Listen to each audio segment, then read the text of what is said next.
A city doomed to fail? That was the headline of many Western media outlets 5 years ago when the national security law for Hong Kong was implemented in the special administrative region. But what has happened since then?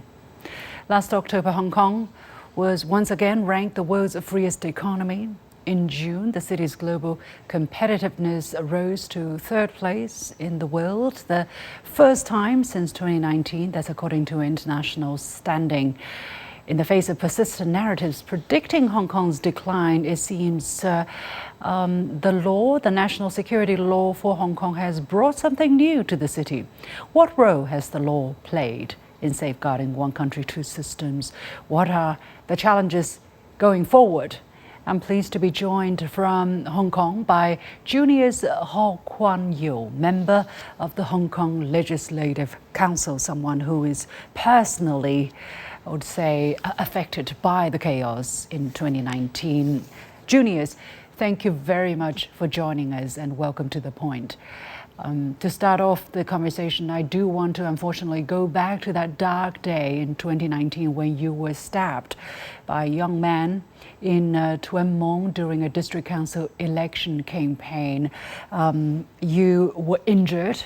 Hopefully you have recovered since then.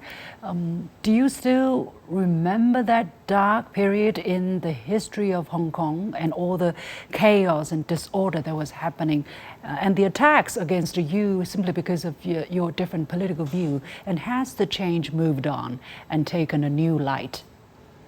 First of all, the question you asked whether or not I still do remember the dark days when we all had in Hong Kong back in 2019. Of course, that could not be forgotten. It was a total chaos. Things just happened in a way that beyond expectation, because Hong Kong has been considered as one of the top and safest, stable city. And nobody could imagine, such a chaotic situation happened back in 2019. I was lucky enough, although I personally suffer a personal assault, I was lucky enough to survive that incident. Otherwise, I could have been reborn now at the age of 6. Wow. That was a narrow escape from the death. That was horrific, and in fact, things has dramatically changed since then. I think it's not just confined to Hong Kong. First of all, Hong Kong has restored 100% to its original state, namely the law and order is in place, the society is safe, people resume their normal living. The life is as usual, except suffering from the downturn of the economy. But that is not just unique to Hong Kong. Apart from that one, we also together witnessed the changes in the world. What it had been given, the remark for Hong Kong, the beautiful landscape of skyline by Nancy Pelosi, the fate had it that it also just visit her home countryland with the same skyline. And I don't know, perhaps you should also find opportunity to interview her, how she feels now, when she is now facing with the situation that we had 5 years or 6 years ago. So of course, the world's politics has also revealed that what had been regarded as the norm and also the good standard that the Western has been proposing or propelling, in fact, it is subject to changes. It really depends on people to whom you're talking to and to whom such norm is to be applied. So that's sort of the double standard. We also witness it. I think that the last 5 years has been extraordinary, and in fact, the world can see the people in the world can see the world even clearer and better. Thank you. What brought peace and order back to Hong Kong? What Uh, exactly? well, the law, of course, is the introduction of the national security law, without which I think we would still be in limbo, living in limbo. Without which the situation I just can't imagine. Without the law and order, people could not just be brought back to their normal lives that easily. So therefore, the significance of the introduction of the national security law on the 30th of June 2020 was really great. And I would praise for all the courageous and also the determination and also the sharp and prompt decision taken by the Central People's Government. Yes. Is it legal in Hong Kong, for instance, if people do want to protest, do want to express their opinion, can they legally still do that? Or has it become, because there's this national security law, if it doesn't agree with the government in its policy, in its implementation, its governance, for instance, you are banned, you are forbidden from expressing yourself or, from holding some kind of demonstration on the streets? In fact, probably we have already seen so much of those demonstrations, but majority of them were backed by some sort of the um, agitators, people who arouse the dissatisfactions of the people towards the government. Majority of them, I would scale 80 or 90% of those, well, of ulterior purpose. The rest of the demonstration may have good causes.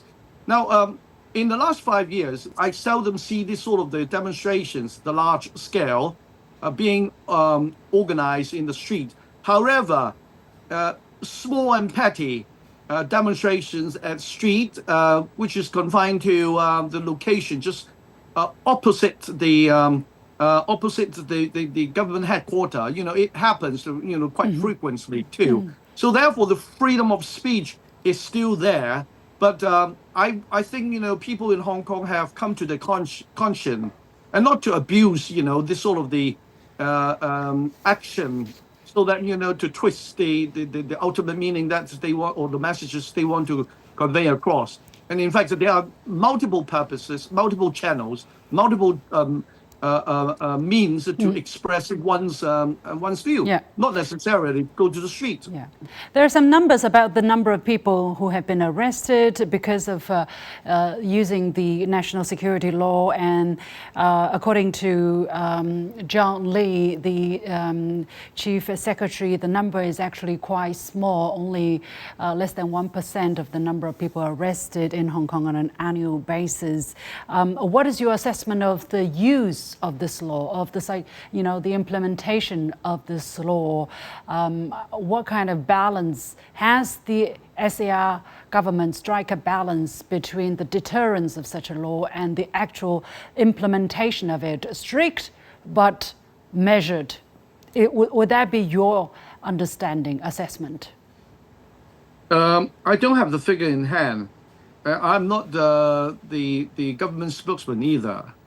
However, just judging from my own personal viewpoint, as a lawmaker, electoral member, also a person who is always in constant contact with the community and also people in Hong Kong, meeting them from different walks of life.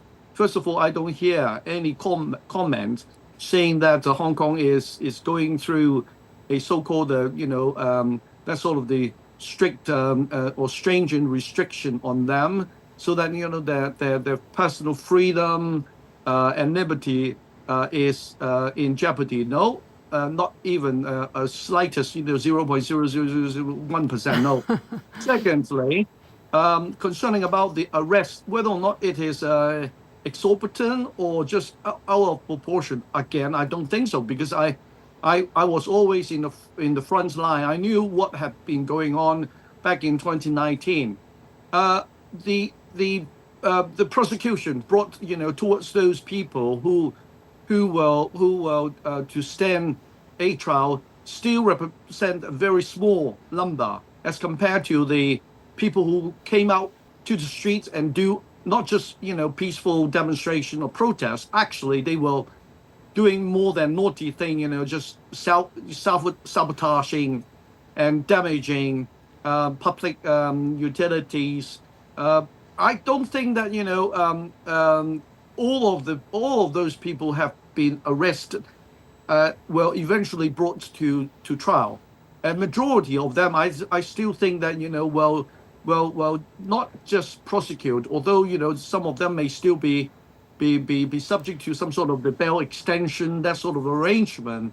However, all in all, to put the long story short, those who have been set free is outweighing the number of those that are being prosecuted. Finally, going forward, what other challenges are there going to be in terms of the implementation of the national security law? Will it continue to be complex and severe? I think quite on the contrary. Everything when it is at the infantry, at the start, there must be some teething problem.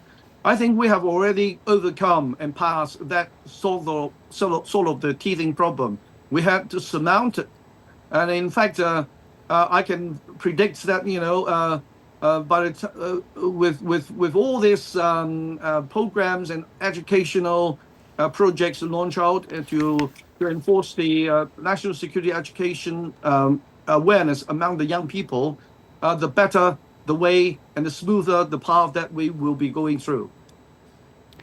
We will certainly hope and keep our fingers crossed that the younger generation will continue to grow up in a healthy and safe environment with an awareness that their city is part of this country called the People's Republic. Thank you so much, Junius Ho Kwan-yiu, for your wonderful job, and I wish you all the very best. Thank you. Thank you.